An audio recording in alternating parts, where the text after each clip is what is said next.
Hey everybody, this is Nan Ross from nandelross.com, and you are listening to the Breakup Club podcast, the show that turns heartbreak into life-changing success.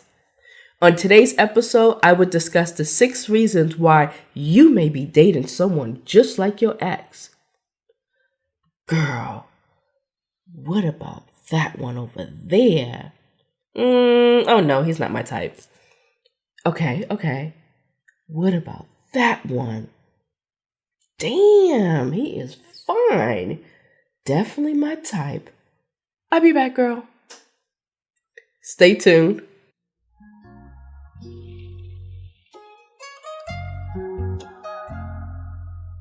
I can't even feel without being labeled angry and bitter.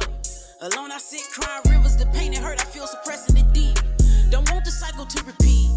I just really want release. Self-worthiness, love, and peace. I understand, have a seat. Welcome to the Breakup Club.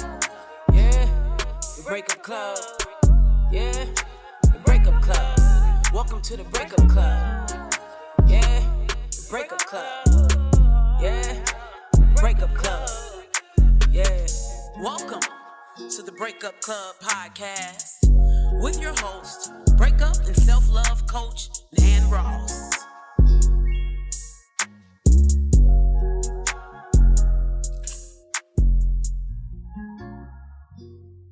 So when we experience a few bad relationships, I don't want to say bad all the time, just like maybe short-lived relationships, we try to avoid the type of people we know are wrong for us.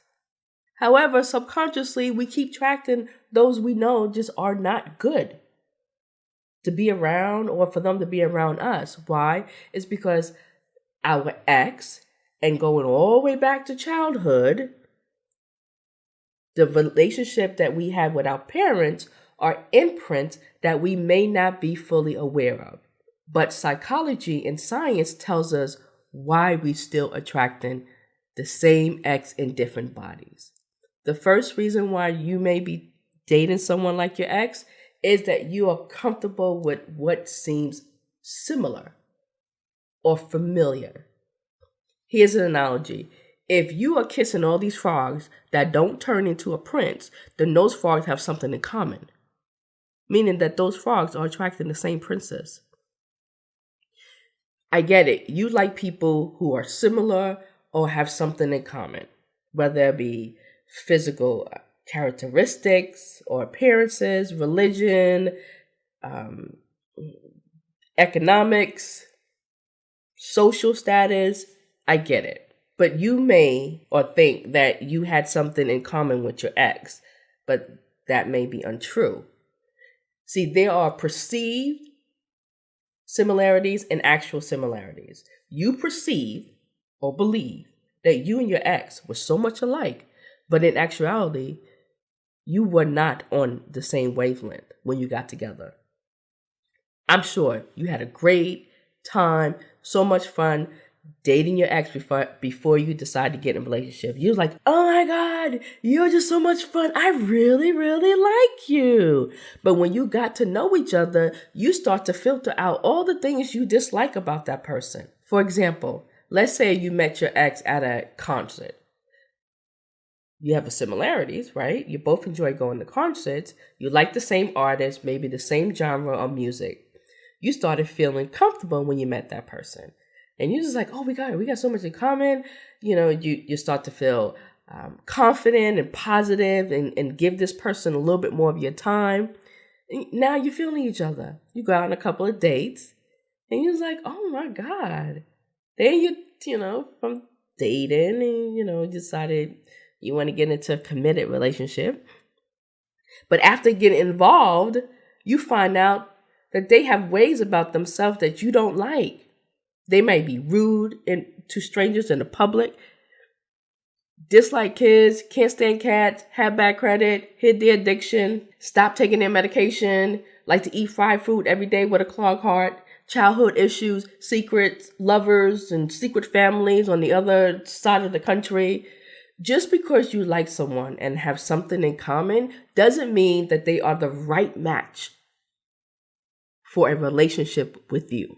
So if you are head over heels for someone because you have so much in common, be patient, have patience, and spend more time with them before you take it to the next level.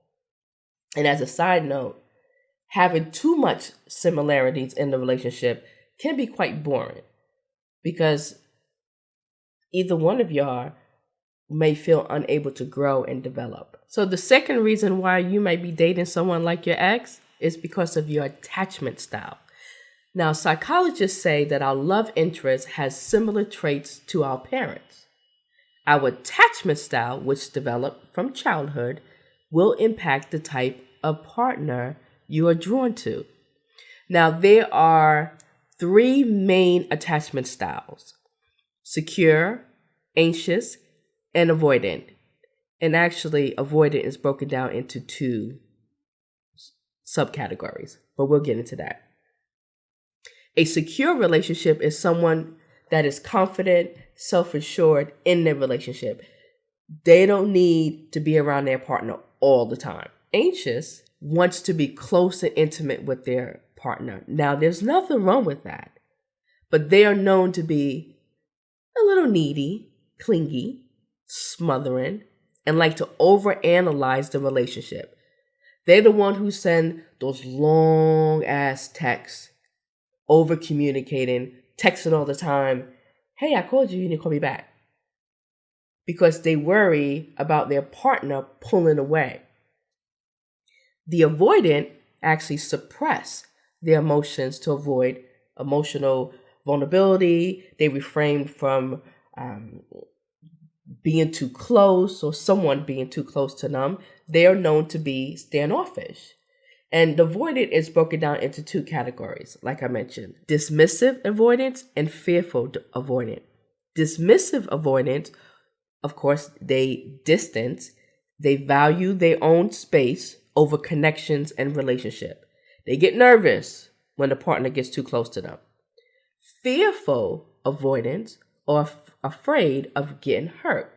So yes, they crave the love, they crave the connection and relationship, but they can get really sensitive to rejection and they have this fear of abandonment. Someone with the anxious attachment styles are more likely to attract an avoidant because it feeds their anxieties when they being pushed away.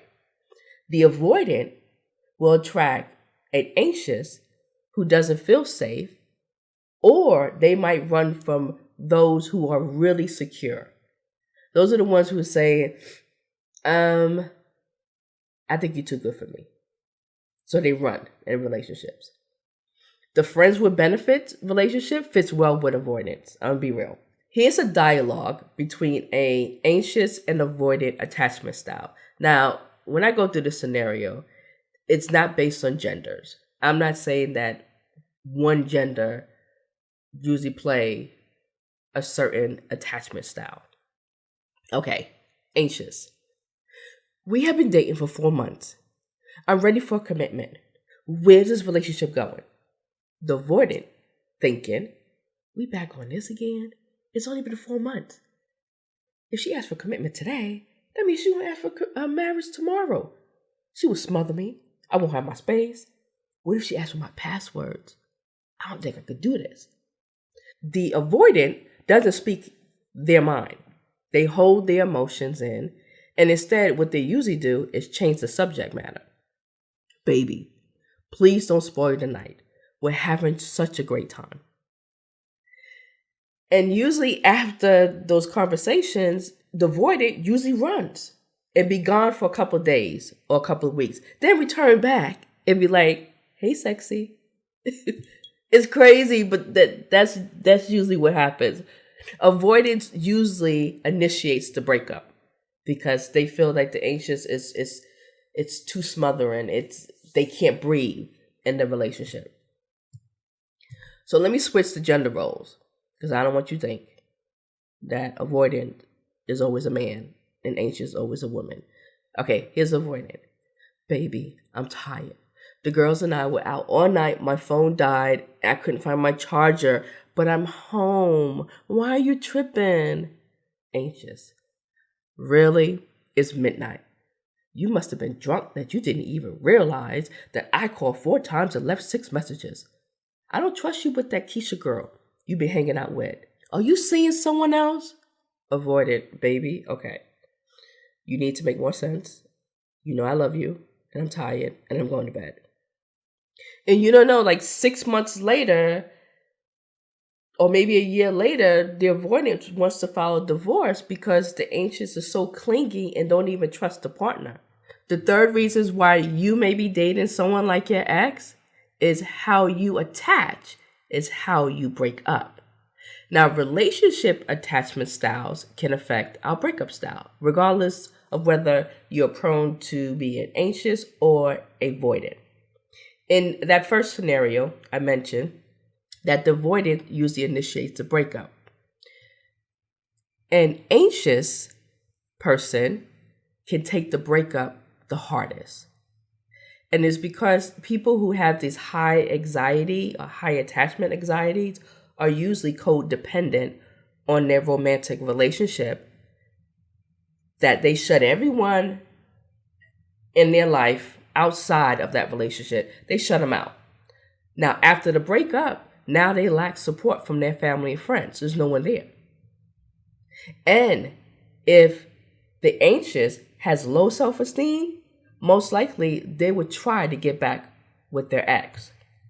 However, an anxious is more likely to move on from past relationship quicker than an avoidant because they are afraid of being alone. So they seek love, they seek emotional connections that they are willing to jump back into another relationship. The avoidant will pretend and they don't care. They don't care after the breakup. They rationalize why the relationship didn't work. They say, oh, it wasn't going to work anyway because, he or she was terrible with money, or, they didn't have real goals in life and they just settle with their measly pay. But those feelings would eventually catch up to them. Now, the goal for my listeners and also for my group members is to experience the secure attachment style that is low in anxieties and avoidance, but balance their emotional attachment to others and themselves. Anyone who has a secure attachment style, that doesn't mean they had this perfect childhood upbringing. They also experience, maybe some form of addiction, had childhood issues that linger on into adulthood. Maybe they came from a family of addictions or dysfunctional, toxic behaviors, but they assess their life objectively. Those who have a secure attachment style, they went through their healing to overcome their fears of abandonment or intimacy, so they can connect with whoever they attract in a relationship and actually appreciates them. Now, you can have a secure relationship by going through your healing process, talking to a therapist, talking to friends, reading, self-help books, implementing those practices, not just reading, but actually go through the self-reflection, go through the healing process. Now, the fourth reason why you are dating someone just like your ex is because you have subconscious relationship patterns. Look, we all have patterns, from how we dress, to the food we eat, to the side of the bed we sleep in. Relationship patterns are repetitive behaviors that we take on to the next relationship, the next one, and the next one. Now, those patterns are who we pick, how we interact, and how we allow them to treat us. Some can be good, others can be bad. Yes, we all have types when it comes to dating. And these types can be physical appearance, quality, social, or economic status. Like, come on, most women are attracted to men who are financially stable, they're attractive, they drive a luxury car, they got their own house, they're part of this high-profile club. Some men type would be a woman who is confident but feminine and submissive, a caretaker, someone to raise his kids with a fat booty. The list goes on. So let's talk about who you pick. Do you focus more on a man, on his physical appearance, and not look at his qualities and attributes? He might be fine. He might be sexy. He might beat it up in the bed at night, but maybe he's never at home. Maybe he's always traveling. Or maybe he's probably cheating. Or you always attracted to this exotic looking woman who has this banging body. I mean, she's sexy as hell, but she doesn't want to cook, clean, or work. She may not be supported in your goals unless it's about making more money. She's not concerned about your passion. All she want to do is shop. This is what I don't understand with men sometimes. They claim that their ex will always gold diggers. And I'm thinking, it was like, well, why is that? Is it because you flaunt your money? You say, oh, I can take care of you. Oh, this is what I can do for you. And then I guess when the money gets tight, then you want to pull that away from her? Come on with that. You put yourself in that situation for you to attract gold diggers. And then when you finally attract a woman who's financially secure and stable, then it's just like, oh, she's too independent. She got that masculine way about herself. Please, with that mess. Let's talk about how you treat your partner. Do you always try to fix or take care or improve your partner? This is a sign that you're a caregiver. But sometimes it can go overboard to the point where your partner starts to feel resentment. Do you always want to take control and be in charge of the relationship? Like you the first one to say, I love you, or this is when we need to get married. This is the alpha. Do you nag your partner? Do this, do that, pay this bill, clean the garage. You didn't pay this bill? I asked you to clean the garage. I asked you to take the garbage out. What are you doing? That's a parent. Do you put in so much effort to try to please your partner to the point where you don't want any competition? This is codependent. You don't want them to spend any time with the family and friends. Do you want to get serious so quickly to kind of capture and snatch your partner up to the point where the partner actually pulls away? This is that push-pull relationship. So it would help if you can reflect not only on your ex relationship patterns, but yours as well. And then the personality trait, the type that eventually had contribute to your unhappiness. So we have to identify the patterns, break the mold, and build new, healthy patterns. So when we jump back into the dating scene and someone makes us feel, less than or anxious or insecure in the relationship, and you feel the same way you felt with your ex, and then you're not happy, then that's a clue that you're dating someone just like your ex. The fifth reason why you're dating someone like your ex is because like attract like and opposites attract. Now, quantum physics tells us like attract like. So this is how energy works. For two magnets to attract, that magnetic field must be equal. That means one magnetic north pole must attract the other south pole, which means that we attract both the opposite and the equivalent of who we are. For example, two people with an abusive past will gravitate towards each other like a magnet. That's like attract like.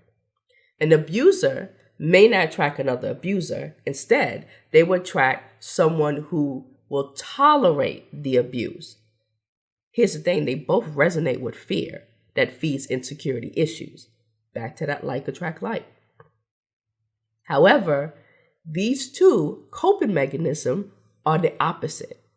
So the abuser is going to hide their fear behind this exaggerated sense of worth. I'm superior to you. The abusee would take the feeling of weakness. Why are you being so mean to me? On the flip side, people who are positive, secure, giving, and kind to themselves and to others will repel people who are needy, negative, attention seekers, or closed off emotionally. So while no one consciously wakes up in the morning and say, hey, I'm going to date someone who's negative or has toxic behaviors, we attract people who is vibrated at the same frequency. So if you're in a state of mind where you are drawing a couple of bad matches, you will keep repeating that same choice until you work on learning how to take emotional responsibility and work on yourself. So the sixth reason, and the last one, of why you are dating someone just like your ex is because you jump into a new romantic relationship too fast with emotional baggage. Now, remember I discussed that we gravitate towards people that are similar or familiar with. When we start a new romantic relationship before healing, what we do is we try to heal the wounds of the past psychologically with the new one. And most likely, you will get hurt again and the wounds will reopen. However, emotional baggage is not a means to an end in a relationship. Sometimes a new partner can be exactly what you need to heal your wounds. Let me explain. Everyone, including you, myself, everyone brings some type of residue from past relationship, whether from family and friends, depression or anxieties. We bring those residues to the next relationship. Sometimes it's small and easy to deal with, but often it can be so profound, so deep that the results are actually going to lead to some really challenging behaviors and triggers that you may not understand. You may act out of character in a situation and you sit back and you're like, oh my God, I can't believe I acted that way. I can't believe I said that. I am so sorry. And then your partner's looking at you like, where did that come from? And then eventually they start having doubts like, I don't know if I want to be in a relationship with you. I mean, the way you was behaving, and it's repetitive. We can overcome emotional baggage in a relationship if both parties, not just one, but both parties are aware of each other's wounds or the wounds within each other, so they can behave with love and compassion and empathy instead of overreacting. So emotional baggage is not a deal breaker unless there's no effort to try to heal and become the best version of yourself and for your partner. So in conclusion, there are many factors that influence who we enter into a romantic relationship. Sometimes we try so hard to avoid someone that resembles our ex. Sometimes we attach to people who are actually a reflection of who we are. So if we want to change the suitors of partners, then we have to make the change within ourselves. Thank you for listening. Until the next time, happy healing and peace. Well, that concludes this episode of the Breakup Club podcast with your host, Breakup and Self-Love Coach, Nan Ross. Be sure to join our private Breakup Club podcast Facebook group to share your stories and submit your questions.